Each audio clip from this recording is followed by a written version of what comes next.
Mais bazo iba na mboka iza bato ozotala baza bato ko ba professeur d'université au monde bato ba pris des valeurs a ole kana boulevard Gironfa réseau bête batiki nzela mais zo kana ba miyibi ya solo oh mon que IGF a traqué a dénoncé ce sont des personnalités bato bazo respecter. Ce sont des gens qui ont créé des Kuluna. Les Oyo, le mot Kuluna, ce sont ces gens-là qui ont créé des Kuluna. Si vous allez na bambongo bayi bawana, si vous allez dans leur maison, au Monaké, à travers na bango bazana ba 5 mois impayés, ba mususu 12 mois, ba 15 mois impayés, et c'est eux en fait qui ont créé des Kuluna. Situation sociale autozanango ya ba Kuluna, et ça social. Sécurité autozomona, ce sont ces politiciens voleurs retombés et athées. Na mbongo bayibaka. Ezaka kabapesa basi. Ezali kaka et puis au finish basuka na wanka boui ezaka basoma ba champagne basara victuel et au finish insécurité au tozana na Congo central voilà ezali kolo ya ba cadre wana parce que quand ils volent sont OK kota la situation aux à 3 millions mais sont OK ça la situation na ndaku na ye na chantier na ye na entreprise na ye ce sont des gens qui ne payent même pas l'impôt. Le général Blaise Kilimbalimba, Oyobozo Gomona, à être nommé par compétence à Outa lieutenant, à Mati, à Sota grade Moroté. Ce monsieur que vous voyez. Un rebelle Azaki civil a commis général dans la ville province à Kinshasa. Vous croyez qu'on maîtrisait Kinshasa par brassage, par réintégration? Mouta commis général. Mais regardez ma biloko ezoleka nengozo mona na télévision wana. Le général aye mission président de la République appelle ça qui est ezali ya kotia kimia ya ko sécuriser Kinshasa. Aye ko kuta fléau wana o ezali siat ezalaka na munduki mibale. Siat commissariat ezana minduki 5. Donc, on a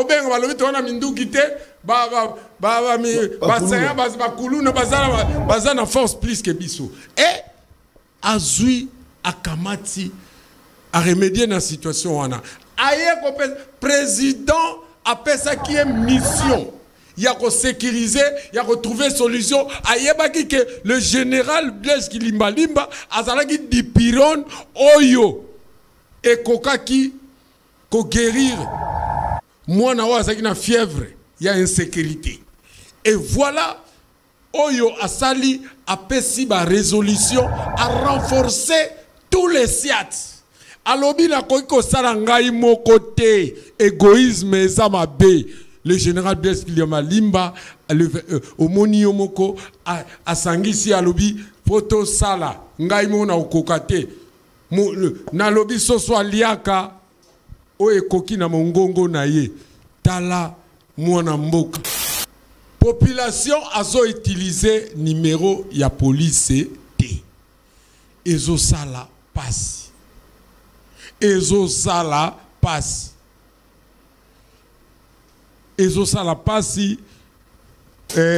nazo ebisayo numéro ya police eza utiliser T parce que batwana bazawana lelo ezalaki. Comment police bakuluna bawiti par exemple na ngaba bakei ti bakomi na bango na komini ya Kalamu et puis basali des heures du temps balongwe pas d'intervention et ça eza eloko ezaki malamu te et aujourd'hui tokopesa na suka et comment ba numéro Constant Oyo Aza Dessi le général n'a pas fort nous sur ça là. Je pense que les culture les coutumes ba député Moussala et Sengeli Basala ya wana société civile ya Kinshasa batu ba organisme à droit de l'homme mais Moussala na bilonini c'est ça votre travail. Vous n'avez pas fait ce constat que tout tient nino nyonso lelo Mais vous êtes incapable de communiquer. Bino, pasteur avec l'église. Dans l'église, Bino, vous devez communiquer tous ces numéros. Bastion, yaba kuluna na funa. Pour la première fois, général a commis on a. Et puis, tala na général Lazou, tala na batu nyonso. Tala ba collaborateur pardon colonel Lazou comme en généralité tika biloko na ko kata lo sa côté pour président de Moutouatia. Tala nenge bazo ovationner un général. Tala bazo ovationner yé. Pourquoi? Na lobi na yo que Abraham Lincoln a loba yango soko pesi confiance na peuple na yo et celui-ci te les rendra. Tala ne ba rendre confiance. Et je pense que le président de la République, il faut répéter à Abosana ba camarade, Abosana ba nini ba parti politique, à nommer par compétence, yango ne peuple azolinga.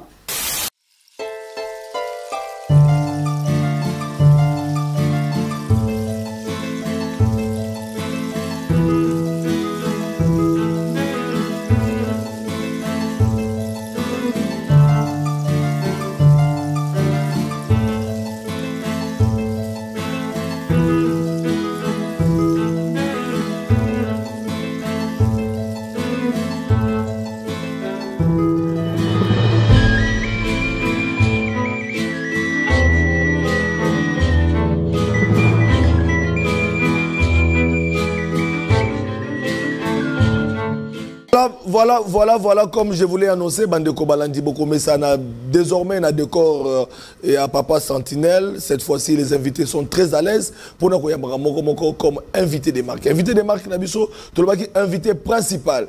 Il y a Papa Sentinelle, Toko Soana et Miro Jenseka, Azali Moko, il y a un notable, il y a Congo Central, Azali acteur politique.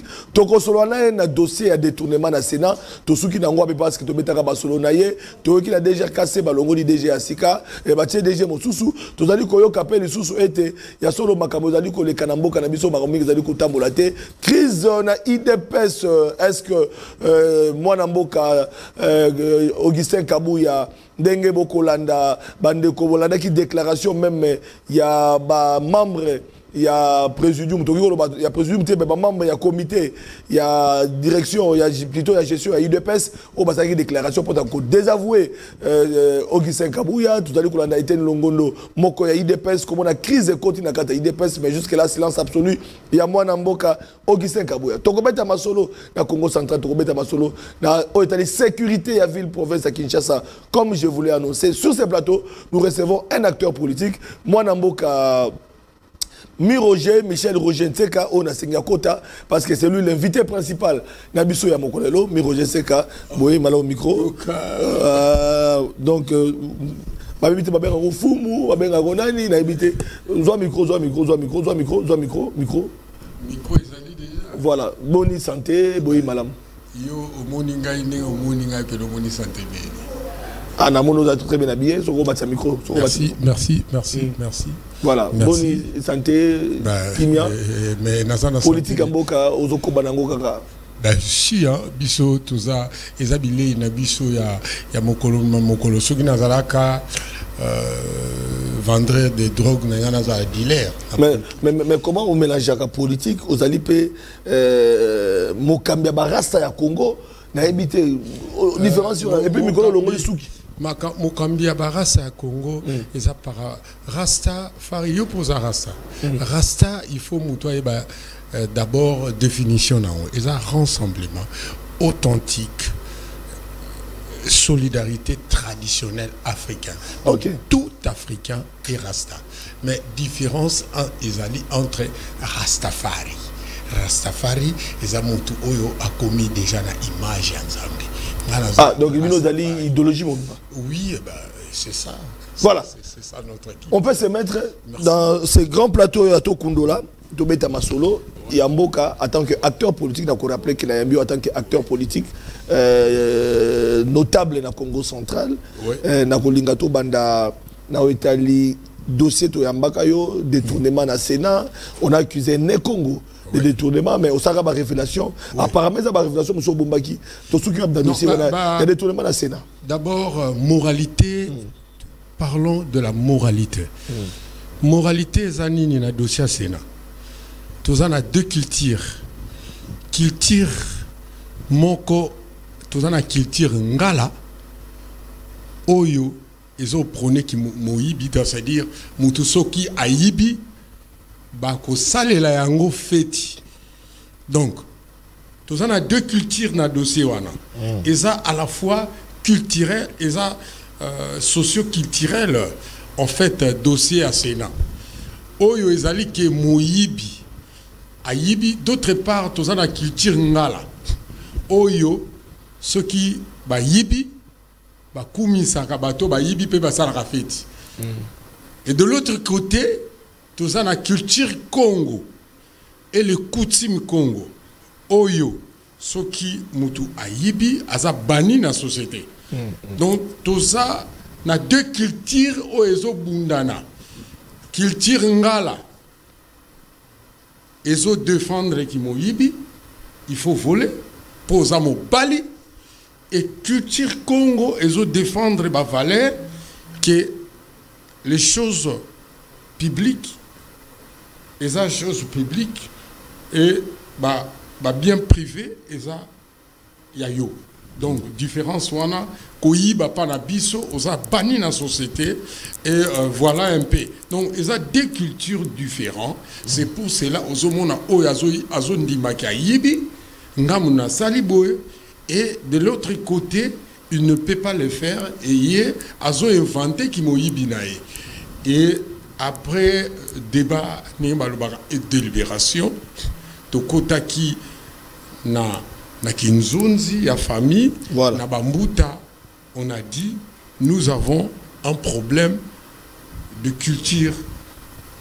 Yangoana, Omoni, Jeanne Morosuta, le Bela Makambouana, parce que Bangala bazo défendre que Moïbi na Bango, Bisso peut défendre Valère na Bisso, Azo Ndima. Et je salue Mbuta Bahati, qui, avec son élégance politique et n'a pas valeur au Azanango, qui ne pouvait pas cautionner culture ngala qui consiste à Rondima qui moyibi, à Koyiba, parce que ça valeur na bango, et lui a lobby clair, noir sur blanc, qui moyibi, et ça y est, mungala wana. Donc on va à reconnaître que à reconnaître Aïbi, mais il y a associé dans Mbuta Bahati. Oui, mais Aïbi est monté dans Bahati. Non, mais Mbuta Bahati a lobby approuvé ma preuve. Et là, je pense que Mbuta Kindwelo a Salaki rappelle na Bisso Ngaye tant que président du réseau des communicateurs il y a Congo Central, des réseaux des communicateurs du Congo Central, pour dire que il faut botika dossier wana parce que c'est quelque chose de valeur. Imaginez-vous Mbuta Kindwelo, je ne sais pas, Mbuta Kindwelo au Kende kozwaye na ba moralité wazanango na au Wazano, na soutien Wazano ya président de la République, na appui au Wazanango, et puis je ne sais pas. Mais bazo iba na mboka iza bato ozotala baza bato ko ba professeur d'université au monde bato ba pris des valeurs a ole kana boulevard Gironfa réseau bête batiki lenzela mais zo kana ba miyibi ya solo oh moni que IGF a traqué bazo dénoncer ce sont des personnalités bato bazo respecter. Ce sont des gens qui ont créé des kuluna. Les Oyo, le mot kuluna, ce sont ces gens-là qui ont créé des kuluna. Si vous allez na bambongo bayi ba wana, si vous allez dans leur maison, au Monaké, à travers 5 mois impayés, 12 mois, 15 mois impayés, et c'est eux, en fait, qui ont créé des Koulouna. Situation sociale, et ça, social. Sécurité, ce sont ces politiciens voleurs retombés et athées. Nambo Baïbaka. Et Zaka Kabapé Sarabasi. Ezali kaka et puis au finish basuka na onka boy ezaka basoma ba champagne basala victuel et au finish insécurité au tozana on a Congo central voilà ezali kolo il y a ba cadre wana parce que quand ils volent sont OK kota la situation ils ont 3 millions mais sont OK kota la situation na ndaku na ye na chantier na ye na entreprise na ye ce sont des gens qui ne payent même pas l'impôt mais ceux qui va pimer le pouvoir, il viendra ici à opposant. Oui, et puis à comment le bao policier à soit mon côté, mais à payer impôt, mais moi j'ai 8, je paye l'impôt. Moi.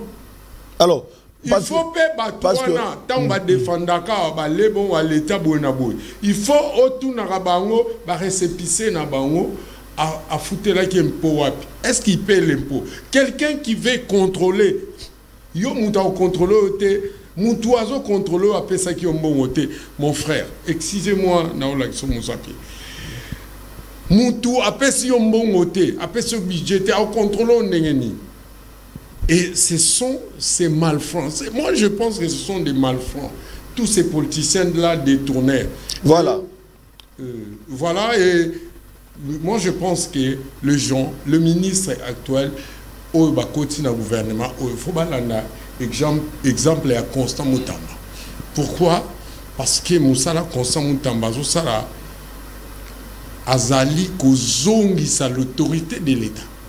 Et tout le ministère ce bakoti nengwana balandela même le journalier.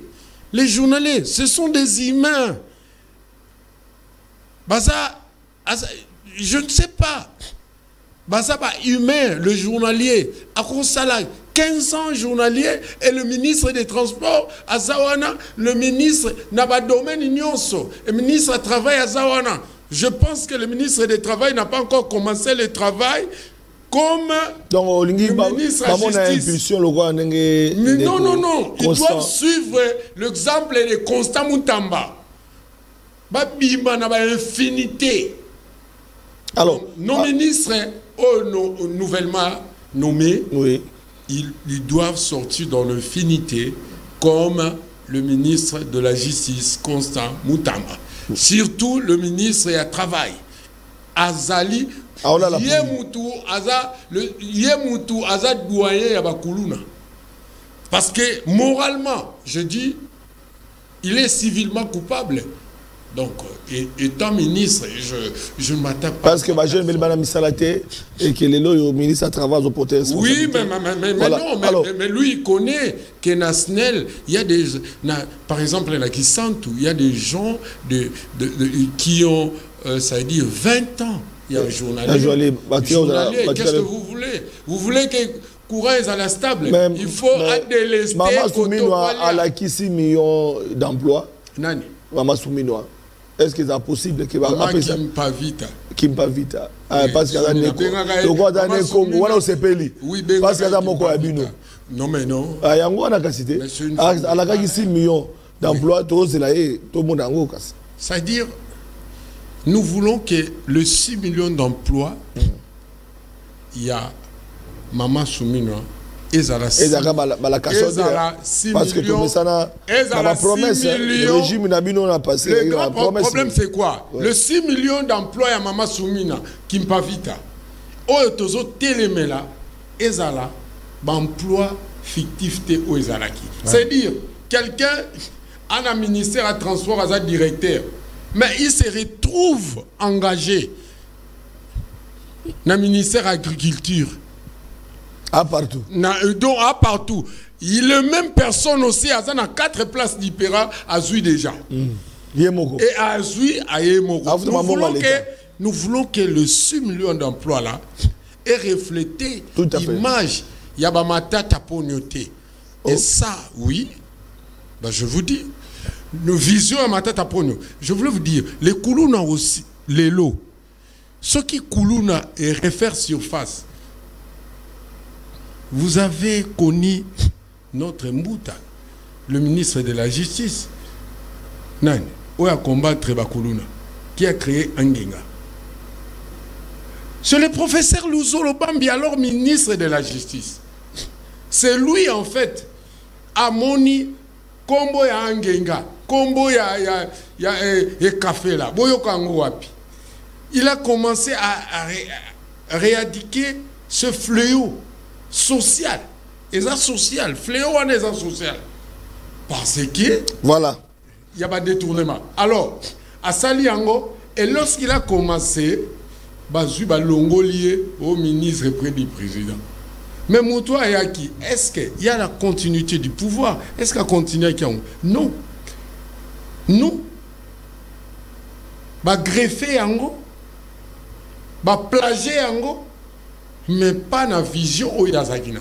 Et Lelo, Oyo, Kuluna est commis côté aux Ezalaki. Voilà, parce que Tozoko Bamakabal Bezali Belé, mon amboka Michel Roger, Nseka, acteur politique, Tobeti Masolo, moi Moké, Naotali Sénat, Tobeti Mambetali Kuluna, les abanti valeurs, tous allez combattre Ango, mais parce que tous en Congo central, avant tout à Kinshasa, DGRKC, Toki Nongo, la nomination de Salé Makuna, tout l'andipé gouverneur, il y a Congo central, à Sabandi Moussala, tout allez Komona, tout allez côté l'investiture, il y a gouvernement Naye, et puis assemblée provinciale déjà voici pas comme l'assemblée provinciale pour que ba ministre ba investir Moussala Banda na Congo central na DGRKC pour na yo makanisi na yo ko zala nini pour makama ki ne malamu. Étant acteur politique ndeko nangai ndeko Flavie Papa Sentinelle, vous savez il y a eu les élections.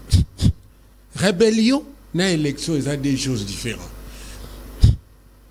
Quand quelqu'un est élu, à sa vision, il y a une place pour diriger le pouvoir.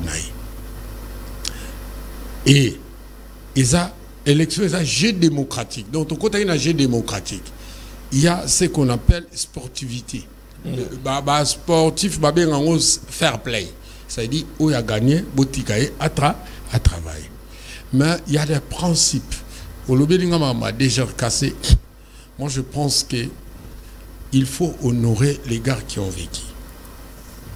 Oui, le valeur s'impose à tout le monde.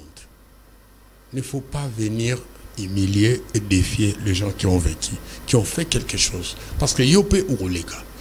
Moi, je n'ai pas aimé la façon dont on a injecté le PDG Richard Mavoka. Là, je suis franc avec moi. Mais il a déjà travaillé, il fallait... Non, mais il a travaillé. Énergie à Sika, pour l'impulsion à Sika. Nous sommes d'accord. Nous d'accord.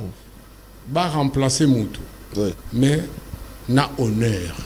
Vous savez, quelqu'un qui a apporté en plus, quelqu'un qui a maximisé les recettes comme jamais auparavant. Quelqu'un qui a construit, il a laissé les édifices, quoi. À Tongi, ni nous on est à la toilette, frontière on a l'oufou, on a péage, moi j'étais le CP, et puis on a comme coordonnateur à péage à Congo central. C'est-à-dire, oui, gouverneur Nyonso a besoin à travailler, on a confiance. Voilà. Mais avec tout le respect. Parce que Julien Kiamouangala, comme j'avais condamné, parce qu'il avait remplacé Julien Kiamouangala au Azongi, comme j'avais condamné la façon dont on l'a injecté, Nengepe n'a condamné. Comment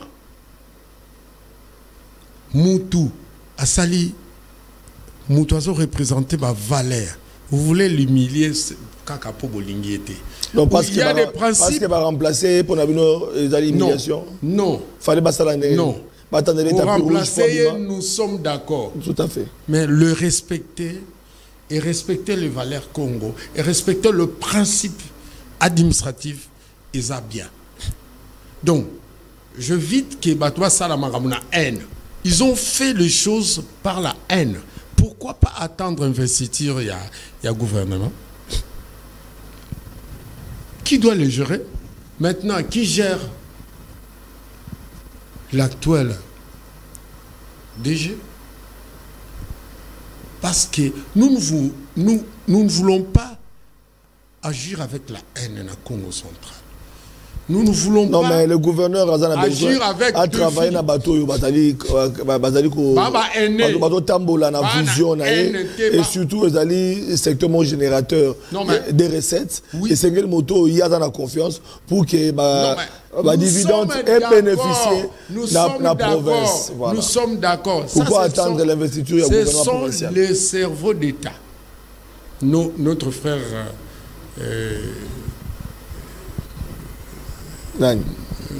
le DG au Baouti Kolongola à sa cerveau d'État. Et bon, Baouti Kotia. À sa OPA Baouti Kotia, c'est il a remplacé. Gilet Jamongana a remplacé qui est. Voilà.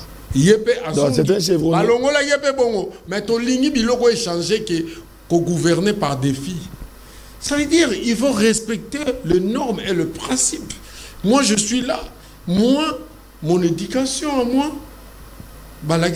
Principe, la moralité, comment respecter les gens et comment ça là en sorte que tous là ensemble, parce que le gouverneur a une vision et il doit entourer avec des gens oyo bako tiaye maboko par rapport à la vision naie, pas bateau bako régler bateau ba compte. Ça ce sont, moi je pense que Kolongola, Ndekonabiso, na DG cassé, le DG Ezalaki règlement des comptes. Voilà, et moi je n'ai pas aimé ça. Parce voilà, que ça, ce n'est qu'un point de vue. C'est parce que ce n'est qu'un point de vue. Ça veut dire on aurait pu attendre investiture, il y a gouvernement. Et puis, Longolié, le gouverneur a tous ses droits. On lui concède ça parce que voilà, il doit vraiment, il faut s'assurer la vision par rapport à Yabatou ou Yazotia à la place. Et je suis d'accord avec son gouvernement, surtout les conseils politiques, le vieux Pocas, Petri de Valère, ce monsieur que je connais bien. Et l'autre mon côté ça peut m'embraler pour na zoaka kana lobama b parasport ya bango ba conseil pour ba conseil communication na ye bango nyonso. Moi je pense que structure na ça les a bien. Mais la façon de procéder, mais quand même bandekono baleki na yo toujours Martin Solo, na réel, la communication. Non, là, ça passe, c'est réel, ça passe. Martin Solo, communication, c'est bien. Ouais. Mais il faut allonger de l'homme émotif au Azalaki. Il doit comprendre qu'il n'est plus Moutou, il y a star à réseaux sociaux. Il doit travailler maintenant. Oui. Okay. S'il ne comprend pas, il doit comprendre. Il doit sortir. Il doit sortir. Et les qui n'ont réel? Non. Il doit sortir, Martin Solo doit commencer à sortir lorsqu'il a des injonctions et des orientations venant de la haute hiérarchie. Donc, conseil n'a pas qu'il cesse d'être l'homme, il y a réseaux sociaux. Il ne plie, il y a réseaux sociaux. Et les qui n'ont réel? Dans la numérique, toujours la communication. Je veux bien. Le numérique, c'est un monde qui va affronter. Il doit apprendre le numérique parce que je le connais. Il doit accepter à apprendre pour, je lui souhaite bon vent, mais il doit apprendre dans le numérique. À côté il y a un monde de communication. À côté il y a un monde il y a numérique. Le numérique, c'est vaste. Vous savez, l'informatique. L'informatique et le monde numérique, il a des choses différentes. Il a pris l'informatique, mais il n'a pas appris le numérique. Donc, dans son ensemble. Donc, j'espère que ma valeur a s'adapter. Donc, merci. Alors, donc, clôturer page à Congo Central parce qu'on ne peut pas aborder cette question sans pour autant le Congo Central. Alors, ce qu'on a vu le province à Kinshasa. Situation sécuritaire, il y a vu le province à Kinshasa. Général Kilmali m'a donné l'impression il y a Moutazo Kokate, tout le monde a okoka bashikata soki babengi commission mixte entre police na FARDC bakotambolaka bavire ozosa mebele bana moto so bakuti na butu okotambolaka babotolo bakati criminel moto ozomona na te bamituka bato. Alors on accuse aujourd'hui la ville de Kinshasa que insécurité comme makasi et bazo traquer on va traquer bakulu na bazo traquer plus ba responsable moi na mboka uzali quand même moko ya bato bazali pembeni ya général Kilimalimba tango zoyoka comme akino nyonso réaction na yo. Réaction nangai à chaud ezali ce sont des politiciens au balimantara bakuluna pour na ba fin politique na bango pour bazwa mbongo et bangonde bakomi mal à l'aise na musala ya général Blaise Kilimalimba parce que yeba yango Koko na biso, Koko na biso Mboso, Koko, grand-père, arrière-grand-père na biso Mboso, grand-père Mboso, alobaki ke abandaki kolobango ke na este, il y a des députés bazana ba rebelles, mais awa na Kinshasa, il y a des députés et les hommes et les politiciens. Naba homme d'État, baza, naba kuluna na bango. Baza contraté naba kuluna. Exactement. Ba milice na bango. Oui. Bango, milice, il y a Kinshasa, Eza, ba homme d'État, ba politicien. Apparemment, on a compris sur raison parce que au milieu de la campagne électorale, ouais. Au moment où chaque député a gagné ba jeune ba kuluna. Kuluna. Soit qui ont banderole, soit qui meeting baza ko encercler. Soit qui bitu moment na ba o ba bunda ba o ba machete zobima. On a vécu ça dans un moment même dans l'élection passée. Donc je pense que ma fraction ba jeune ou non mais esa situation moko sociale. Et puis c'est sérieux. C'est sérieux. Aujourd'hui, je pense que le président de la République, dont Banda Congo et Banda, c'est le premier général, le général Blaise Kilimalimba, à être nommé par compétence à Outa lieutenant, à Mati, à Sota grade Moroté. Ce monsieur que vous voyez. Un rebelle Azaki civil a commis général dans la ville province à Kinshasa. Vous croyez qu'on maîtrisait Kinshasa par brassage, par réintégration, Mouta commis général. Mais regardez Mabilo Kozoleka, dans la télévision. Le général, aïe, mission président de la République appelle ça qui est. Ezali Yakotia Kimia, Yako sécuriser Kinshasa. Ayeko kuta fléau wana o ezali siat ezalaka na munduki mibale siat commissariat ezana minduki mi 5 donc bakobenga balobi tona minduki te bakuluna bazana force plus que biso et azui akamati a remédier na situation wana ayeko président appelle ça qui est mission. Il y a qu'à sécuriser, il y a qu'à trouver solution. Ayebaki que le général Blaise Kilimalimba azalaki dipiron oyo et kokaki ko guérir.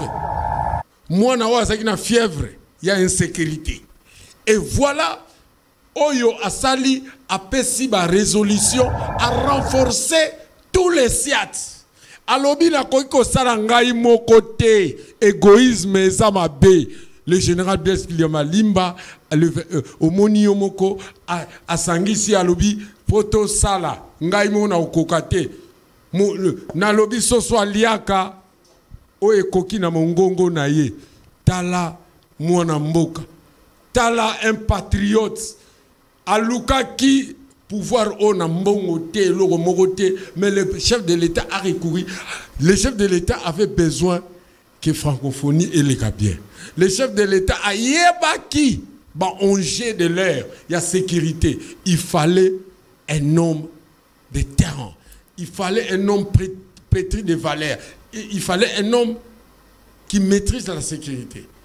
Au Moni Yango, va changer 3 redocs dans la ville de Kinshasa, Banda Koyanae.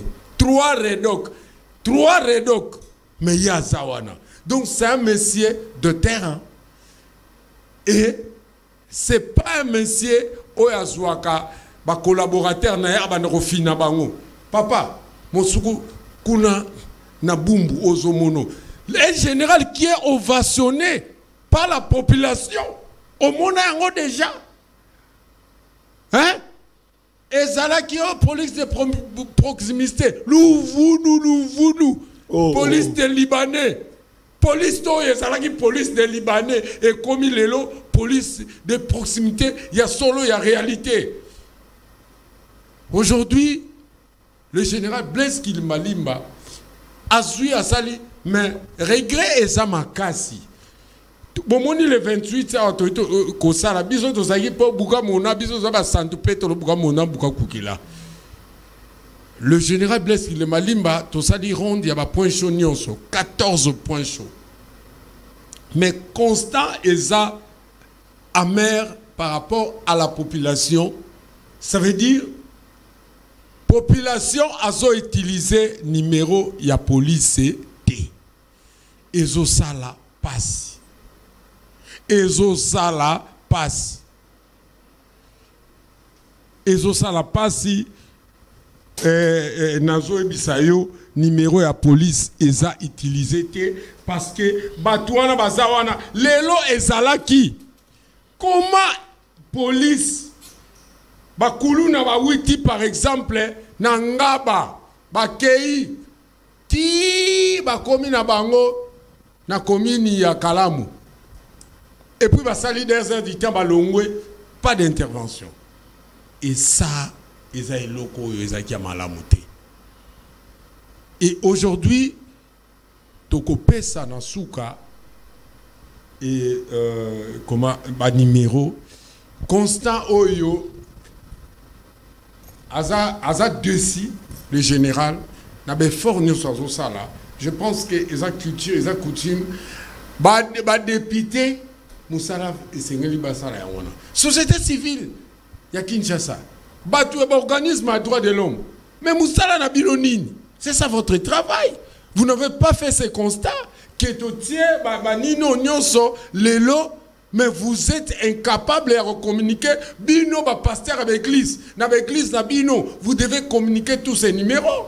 Batu bazawana, il y a maintenant des cas isolés. Oh ba cas isolés wana général Kilimali Malingi kutute ba cas isolés et ça là.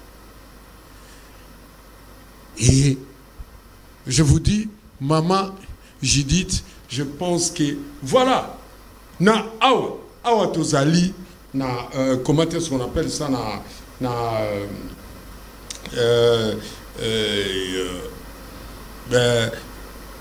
bumbu bastion ya bakuluna na funa pour la première fois général a commis on a et puis tala na ba général Lazou tala na batu nyonso tala ba collaborateur pardon colonel Lazou commandant général tika biloko na ko kata lo sa côté au président de Moutouatia tala nenge bazo ovationner un général tala bazo ovationner yé pourquoi na lobi na yo que Abraham Lincoln a loba yango soko pesi confiance na peuple na yo et celui-ci te les rendra tala ne ba rendre confiance.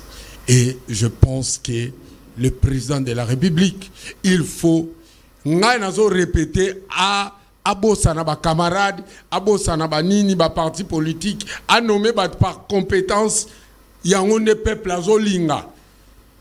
Neti a nommé Ndekonabiso, ministre à justice plutôt, par compétence. Ndeti a nommé Mbuta Nabiso Ameso, par compétence. Ndeti Vienabiso Kiwakana par compétence Azawana et donc voilà Mbuta Kinduelo par compétence voilà défi à vie la province de Kinshasa Ezebele c'est vrai baza ovationné général Azagoya Batubalobi était peut-être bakanisi que Bangawango aussi la menasuka au pesa numéro il nous reste 5 minutes mais question etikali ya ba tracasserie ya ba police ou un roulage tracasserie il y a des policiers, il y a des jeeps, ils ont na butu, moko bazomona ngo zali commission mixte na kati ya jeep wana na ba FRDC, mais des fois bazo traquer bato à moto, ba mususu baza ba victime, mais parce que ba kuti azo tambola na butu, mais asale loko mabete. Na cas isolé, il y a pas dérapage wana.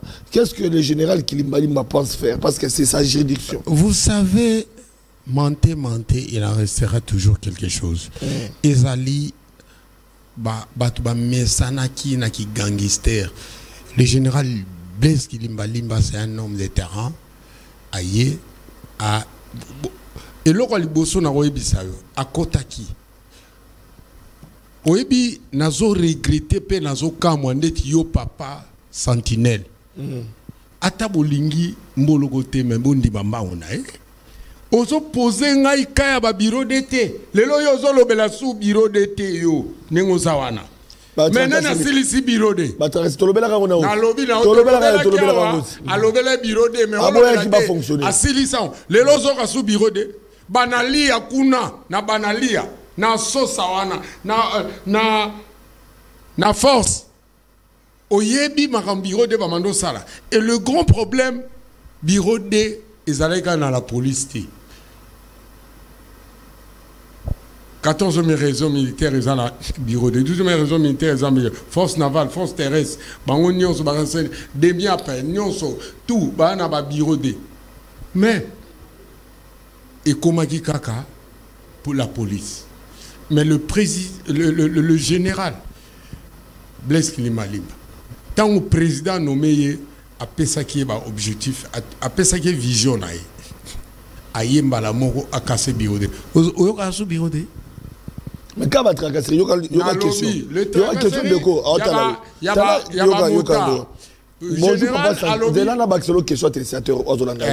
Bonjour Papa Sentinelle, s'il vous plaît. Pouvez dire à Ndekoroger Tseka, Atika populisme, Nanjili insécurité règne sérieusement. Personne n'en parle. Chaque jour, bazo côté la banda ko ba policier musala na bango kaka ko kanga ba jeune pendant la journée, 18 h. Donc, on ne sait plus, ici à la commune d'Enjili, l'insécurité terrible.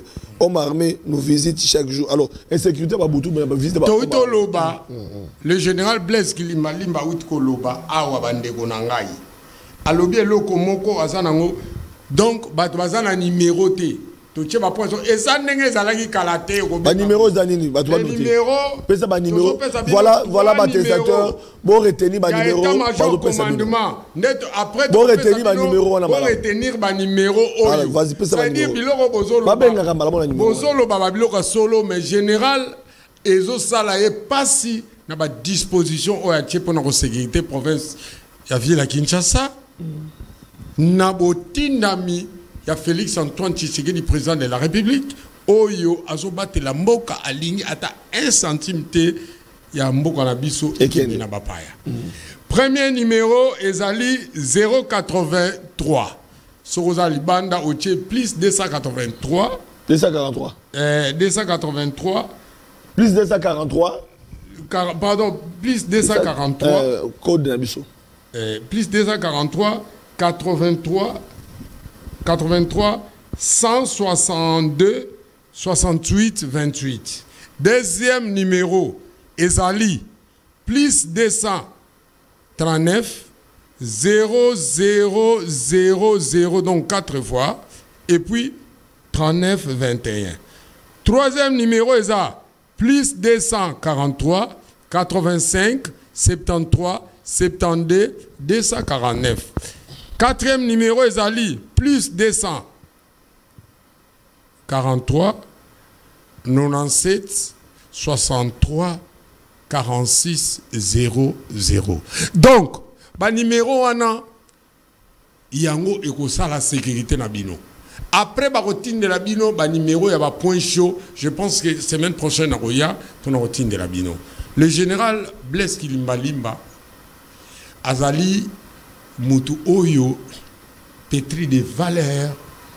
Azali mutu oyo le président Tamachaki oyo asali ke lelo élection salami boyo kite babo mama opposant oyo boyo ki ke le seul général oyaya oyo opposant ba la marche na bango boyoki liwate. Aza le seul général oyo azo kamama na mokonzi moko parce que tia ba général hein, mais ba kamama na mokonzi misato mine mais il y a kamama kana président de la République ya moni makambo nyonso ezokende bien et puis naebisaki yo comment apesi valeur na corps ou à la police tolingi tous les généraux il y a ba province l'inspecteur provincial nyonso balanda exemple il y a général Blaise Kilimbalimba et puis tolingi à travers Blaise Kilimbalimba na Constant Mutamba. Donc voilà le chef de l'État partant de là n'a pas valeur attire ba compétence à nos marapé tout même n'a pas mandataire n'a pas obaoya même n'a pas beaucoup mais c'est sur l'élection aux alaté par compétence. Voilà, moi la boka mi rejeté comme la souka TV za radio T. Alors ma question bande kobele balobi papa Sentinelle Senglo yamba général Kilimbalimba pour ani yebo ko lo bakate azo kima ba question no papa Sentinelle. Oko comme c'est la général Kilimbalimba message wa. En fait, le général Kilimbalimba, c'est un homme de terrain. Ça veut dire quoi? C'est un homme de terrain. Mais c'est un homme qui est accessible à tout le monde. Ça veut dire, pour Nagouyambayo, je pense que le général Aouyambo n'a bien. Je pense que si tu veux... Avec caméra, avec des questions, même interview... Même non, mais moi je vous rassure ça. Je vous rassure ça. Voilà, à rassurer que le général Kilimbalimba a correspondre à Yambayo, cette semaine, le général va vous recevoir. Voilà, totalement pour un mot de la fin, bientôt. Parce que moi, peut-être, on peut ça, question à Souka. Autant un message, bon, on a beau Sanaki. Non, mais au lobby conflit, il y a une non, conflit IDPS, voilà, j'ai annoncé ça tout au début, même émission, crise dans le IDPS, j'ai annoncé qu'on a sommaire la question, mais on qui répond à tes intérêts, télémi, comme ça, on répond à la question, parce que tout le monde ce qui se passe à l'IDPS aujourd'hui, les Congolais vont retenir. Ce qui se passe à l'IDPS, il faut toyer le valeur de tout un chacun et le travail de tout un chacun. Je sais, personne n'est parfait. En ce moment, lorsque ça brille, c'est le voisin, ça la fétité. Non, ça brille pas, on demande non, mais je dis. On demande à Kabouya, à Tika Moussala. Non, mais le grand problème, ils ont pouvoir discrétionnel, il y a chef de l'État. Lorsque moi si, dans Mobali, parce qu'on a un problème, et que Ibimina Libanda, il faut justice populaire. Ah voilà, conseil au justice populaire Toboyamo. Vous devez savoir, ils ont parti au pouvoir et quand le président donne un mandat à Moto, il faut recourir au président. Président République, président Bapignon, soit président IDPS. Bénin, conflit. Parce que si vous avez des contacts au chef de l'État direct, c'est lui qui a donné le mandat à monsieur son excellence Kabouya, où il y a affaire élire, où il y a vendu ici situation, vendu ici union sacrée, aller retourner au chef de l'État, c'est besoin de pouvoir. C'est pas à la place publique. C'est le président de la République. Pouvoir discret. Est-ce qu'il y a des présidents donc c'est le président. Donc Boba Tchayalès, il a fait à Sengelo côté, il a fait beaucoup de choses. Alors, Batiga. Merci beaucoup, Bandeko Balani. Donc, comme la souka émission, la mission, tout le baki, Ango, d'aller Sengomingi, papa, Sanda, on peut savoir conseil, Bandeko, IDPS, Botala, est-ce que la statue est venue au Kotanate?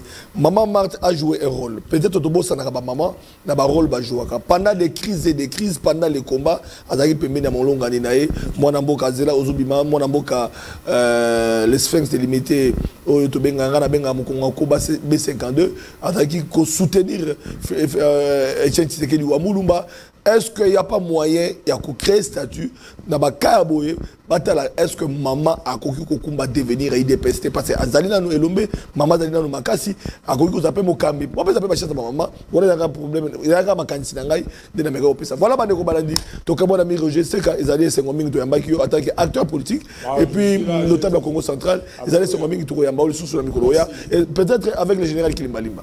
Non, et où ça là? Merci. Voilà, bandeko balandi ezaki songo mingi to kabwanya wa to kutana bino na merci beaucoup Okobima déjà. To kabwanya bino bandeko balandi to kutana bino ce soir à 23h30 après le journal. Beaucoup kutana Papa Santel en rediffusion. Matondo mingi.